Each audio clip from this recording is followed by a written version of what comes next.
29품의 해설을 해드리겠습니다. 제가 먼저 경을 읽겠습니다. 수부리여, 만약 어떤 사람이 말하기를 열에는 오는 것 같기도 하고 가는 것 같기도 하고 앉아있는 것 같기도 하고 누워있는 것 같기도 하다고 한다면 이 사람은 내가 말한 뜻을 이해하지 못한 것이다. 왜냐하면 열에란 오는 것도 없고 가는 것도 없기 때문에 열에라고 하는 것이니라. 열에는 통자 해설을 해드리겠습니다. 열에는 통칭으로서 어떤 사람이든 성불 하면 열에라 칭합니다. 왜 도를 이룬 사람을 열에라 부를까요? 먼저 그 문자적 측면에서 보면은 열에라는 것은 열의 여자는 무엇과 같다는 뜻이 되겠고요. 레라는 말은 올레자라고 해가지고 온다는 뜻이니 이제 마치 올 것만 같다라는 이런 뜻입니다. 그러나 열에는 실제로 오지도 않고 가지도 않습니다. 우리 그 인간 세상에 오고 가는 현상으로서 본체 있는 도체의 작용을 설명하다 보니까 마치 올 것 같다라는 표현이 되었지만 오지는 않습니다. 예를 든다면 사람에게는 시도애락이 있고 생각이나 망념이 있습니다. 우리 일생은 대단히 많은 슬픔과 기쁨, 고통과 즐거움, 득의와 실의, 고통과 번뇌를 거칩니다. 그렇지만 우리가 여기 앉아있는 순간에는 그 번뇌들, 그것들 모든 것이 다 사라져 버렸습니다. 작년의 일은 그림자도 없이 사라지고 말았습니다. 작년까지 말할 필요도 없습니다. 어제의 일은 꿈처럼 지나가 버렸습니다. 어제의 일이 가버리지 않았습니까? 마치 간 것 같습니다. 그런 생각하면 한편으로는 가지 않은 것 같습니다. 또 다시 생각하면 또 눈앞에 나타납니다.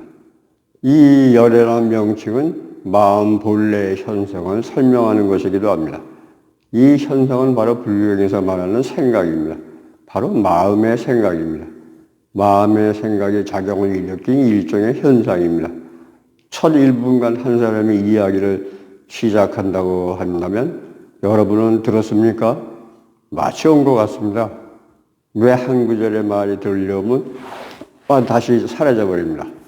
그러다가 다시 그거에 말하면 다시 또 옵니다. 그러나 그 본체는 항시 움직이지 않는 것 같습니다. 그러므로 우리의 수행이 그 경계에 이르렀을 때를 여여부동이라고 묘사합니다. 마치 움직이지 않는 것 같지만 진정으로 움직이지 않는 것은 아닙니다. 만약 움직이지 않는다면 그것은 죽은 것이나 마찬가지입니다. 진여 자체는 아주 활발한 것으로서 단지 여여부동으로 밖에는 형용할 수가 없다. 이 여여부동이라는 말은 우리말로 하면 한결같다라고 이 표현을 할 수 있겠습니다. 모든 중생과 부처에게는 모두 법신, 무엇인 화신의 세 몸이 있습니다. 법신은 자성의 본체로서 이것은 허공 중의 전기와도 같습니다. 전기는 우주의 변화로서 여러분이 손으로 허공을 휘저는다고 해가지고서 만질 수 있는 것이 아닙니다. 인연을 기다려서 성취가 됩니다. 열에는 오는 것 같기도 하고 가는 것 같기도 하며 법신은 새로 생겨나지도 않고 없어지지도 않습니다. 소위 불생불멸하며 오지도 않고 가지도 않습니다. 마치 영원히 그렇게 존재하는 것 같습니다. 이것이 법신입니다. 보시는 우리가 현재 부모로부터 받은 몸으로서 이것은 또 화신이라고 할 수도 있습니다. 여러분이 불법을 배우고 수행을 하고 있는데 어떤 사람은 깨닫고 어떤 사람은 정언을 얻으며 어떤 사람은 화장하고 나면 사리가 나옵니다. 그렇지만 이것은 법신의 성취에 지나지 않습니다. 보신은 아직 전환되지 않았습니다. 보신의 성취를 얻어가지고 그 몸이 보신으로 바뀌면 비단 병이나 통증이 없어질 뿐 아니라 완전히 색대의 천인으로 몸이 바뀝니다. 그렇지만 원만한 보신의 수준은 일반적인 타자 수행만으로는 가능한 것이 아닙니다. 깨달음을 얻으러 다시 수행을 시작해야 합니다. 원만한 보신을 닦아서 이른 뒤에는 헤아릴 수 없이 많은 화신이 나타납니다. 현재 육신이 아주 많은 몸으로 변화할 수 있습니다. 사실 세 몸은 단지 하나의 몸일 뿐입니다. 보살의 화신은 종류가 아주 많습니다. 많은 보살들은 5종류의 중생으로 변하기도 합니다.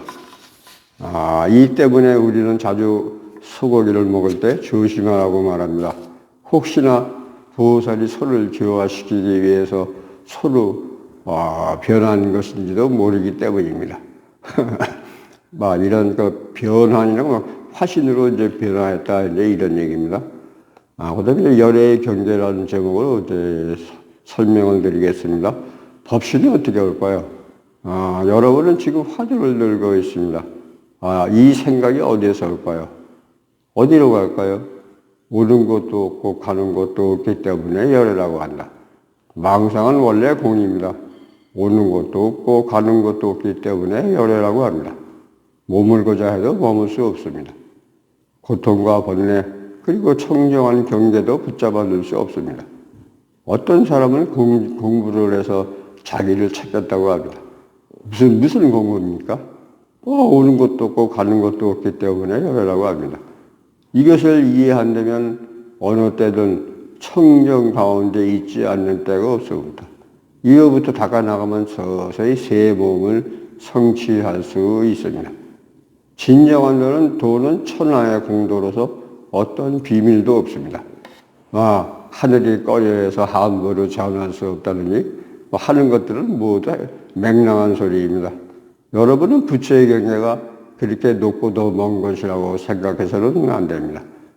도는 가장 평상적인 것입니다. 도는 오지도 않고 가지도 않으며 바로 여기에 있습니다. 우리는 이제 이 이치를 이해하고서 다시 불법을 배우고 수지하는 사람이라면 어떻게 힘써야 올까요? 힘쓰지 않는 것이 곧 힘쓰는 것입니다. 조금이라도 힘쓰면 바로 생각에 집착하는 것이 되기 때문입니다. 앞에 생각이 없어진 것을 멸이라 하고 그 뒤를 이어서 나타나는 것을 생이라 한다면 생겨난 것은 반드시 없어집니다. 없어진 뒤에는 또 완전히 존재하지 않을까요? 생각은 단멸되지 않습니다. 계속 생겨나고 없어지니 물 위의 파도와 같습니다. 파도가 비록 없어지고 있더라도 움직인 뒤엔 다시 하나하나 흩어집니다. 모든 파도는 물이 변한 것입니다.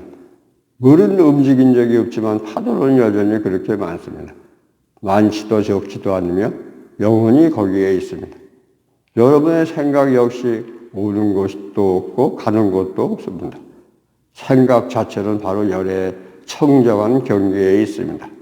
이것이 반야의 눈입니다. 이것으로 29품의 해설을 마치겠습니다. 30품을 기대해 주시기 바랍니다. 감사합니다.